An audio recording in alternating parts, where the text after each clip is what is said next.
See, damn it. Welcome back to another video, and in today's video, we're doing 5, 3D printed projects for the garage. I mean, it would have been really cool if this actually lit up, but it doesn't, not yet.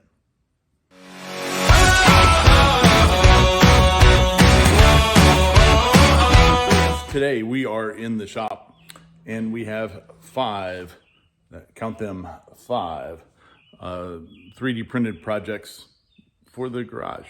So it's, that's about it. All these things are going to be on Maker World, and I'll put links to them down in the description. So if you want to print them out yourself, you can. Makes it easy.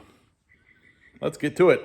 Okay, so the first print that we're going to be talking about today is this little guy. This is pretty sweet. It's a utility knife. So prints out, and you put your standard blade in there, and it cuts things, and then you put the blade away, and then you put it back in your pocket. Pretty simple. Let me tell you a little bit about this guy here. So I had to write it down because I'm getting older and my memory doesn't do so good. And I'll put all the information here on the screen and in the description so that you can pull it up if you want to. I've printed out a bunch of these knives before, different ones, and this one's pretty good. I like this one a lot. It's nice and small, compact. It's 3 parts. There's no gluing or anything like that goes together. This is from Trent Studio on Maker World. It's the EDC friendly lightweight utility knife 2. So the new and improved version of it. It prints really nice and easy. There's a left-handed and a right-handed version of these on Maker World. And like I said, you have the center piece here that comes out. When you're putting it together, the top and the bottom piece will slide together and lock into place. And the only thing to just keep an eye on is that you have the blade retracted when you do that, so you don't smash your hand up against the knife. So that's bad. Ask me how I know. Anyhow, it also, another feature of it here is it does have this little exposed piece here for cutting zip ties and stuff like that. I would assume it doesn't ever say anything in the description of what that is actually for, but that's what I have been using it for.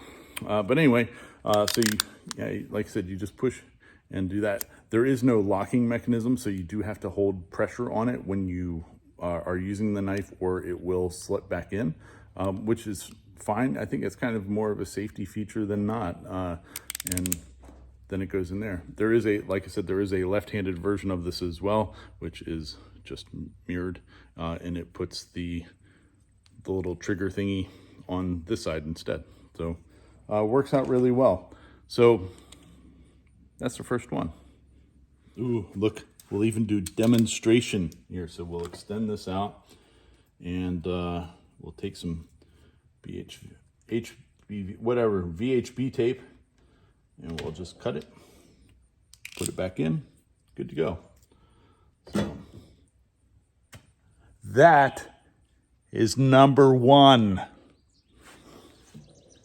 All right, for number 2, let's admit it, everybody.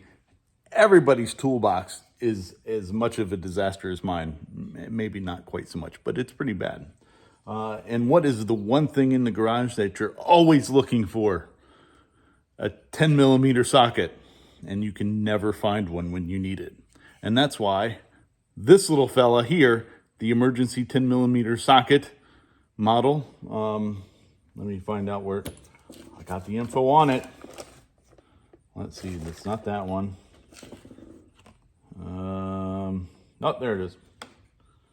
All right, so this one is by MN Print Solution on Maker World, and it's called the Emergency Fire Alarm 10mm socket.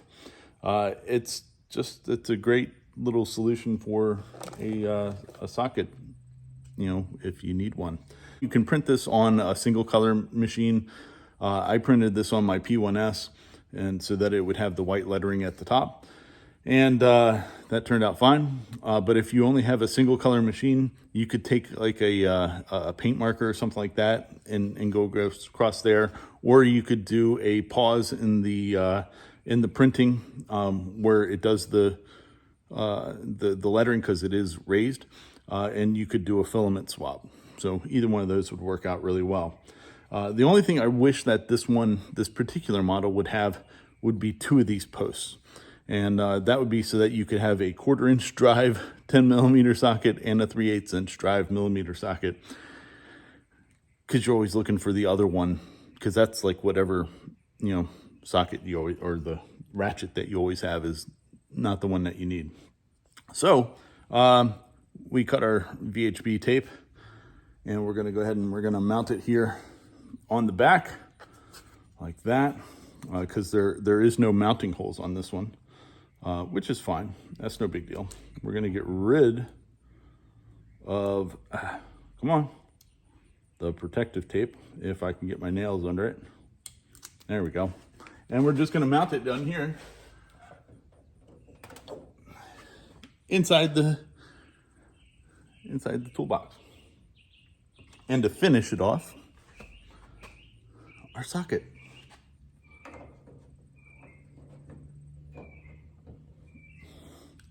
Ta-da! Look how good that looks sitting back in there. Real nice, easy solution. You can't really tell, but that's not really a 10 millimeter socket. It's a 9 millimeter. I couldn't find any of my 10 millimeter ones. So this is a really needed print in my shop. Anyway, 10 millimeter socket, emergency holder. All right, moving slightly around the side of the toolbox here, we have the next print. This next print is one that everybody needs, and there's lots of different variations on this. And that is a battery holder for our battery powered tools. I am a Ryobi guy, even though I did print this out in Milwaukee red. It's a battery holder.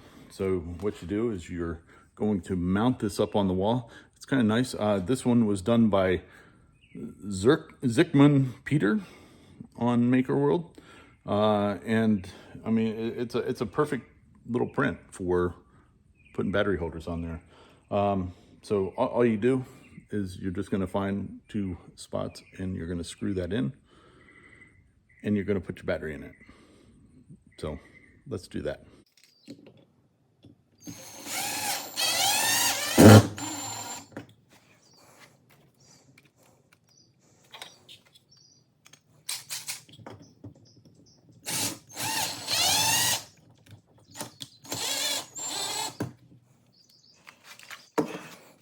Okay.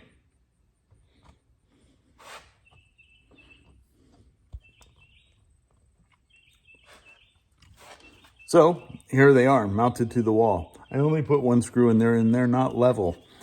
And that's because I'm going to move them at some point here when I figure out where I really want them. But this was open wall space, and I could mount them there with a single screw. All you do is you just take your battery. Oh, look at that. It works. It holds the battery. Look, even this one. That one also works. Batteries are cool. Yeah, they have these for different ones, for Milwaukee, DeWalt, Ryobi, obviously, whatever other ones you have. I've even seen them out there for the Harbor Freight brands and all that good stuff. They're all out there. Go find some. Put them on your wall. Hang your battery. No, you're not imagining things. The battery holders were just there. I took them down because I'm using this area again. So this next one is by Hopefully a Cool Project is the guy's name, or person's name, whatever. And it is paper towel holder. Now there's lots of paper towel holders out there on the Maker World and all that good stuff, but this one's a little bit different, and that's what I liked about it. Here it is, well, one side of it, and here's the other side. These are for 2 rolls of paper towels. 2. I mean, what's better than 1 roll of paper towels? 2. So what you're supposed to do here is take some 1-inch PVC, and it will clip in here and here, and then you just, however wide you cut it is how you mount these up on the wall. I don't know where I have any 1-inch PVC today. So we're not using 1-inch PVC. We're using a piece of wood. But anyway, so I started printing this one out. As you can tell, there's red, like everything else has been red.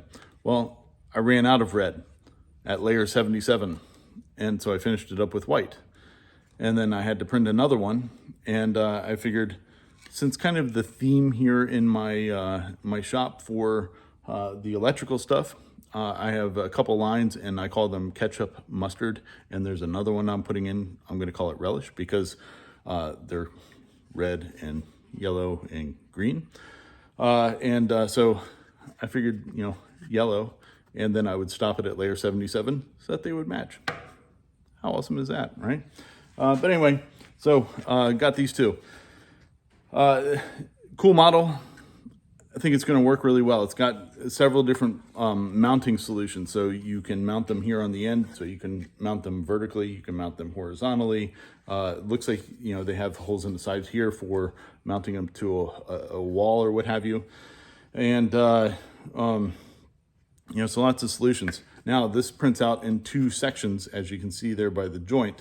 It's a dovetail joint here in the center of it. And it's pretty loose. That's one thing about this model, is it could use a little bit of manipulating if somebody wanted to redesign that dovetail joint to make it more snug. Otherwise, you have to do what I did, which was I super glued them together. So there you go. There's the dovetail joint. But anyway, let's get these hung up here and experience paper towel holder.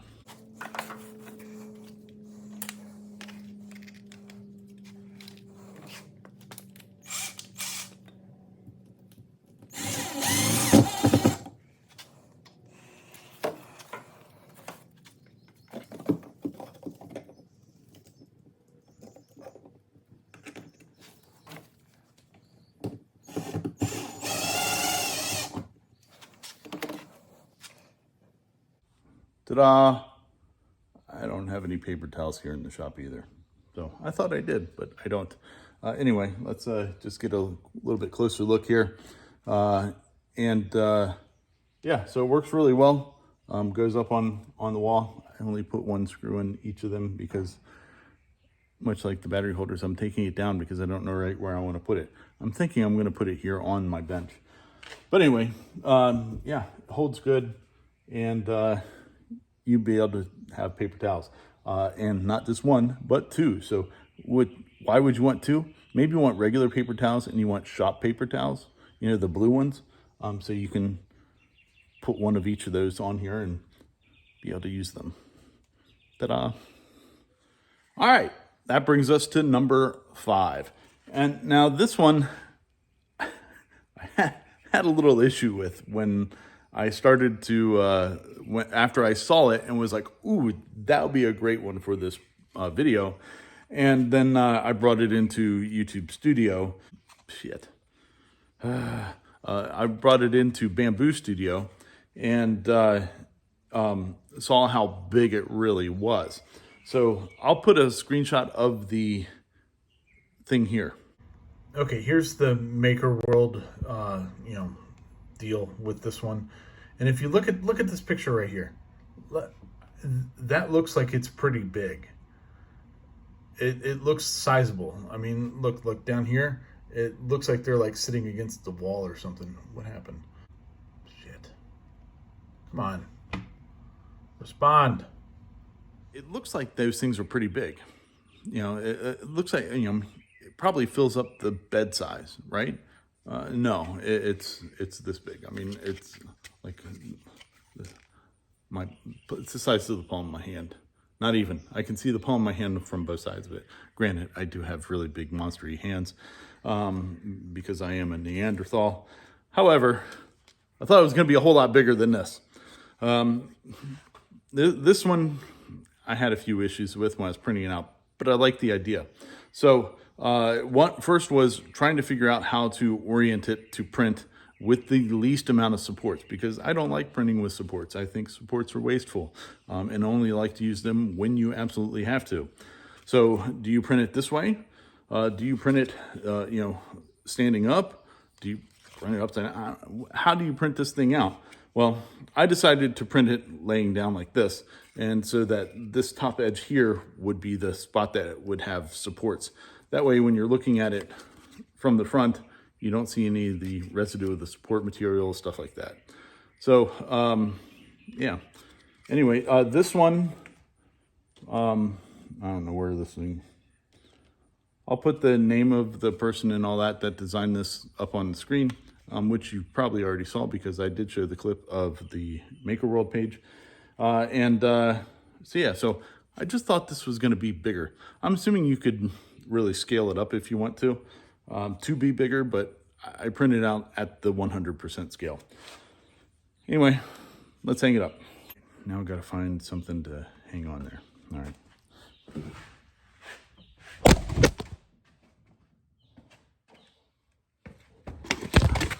Are you okay?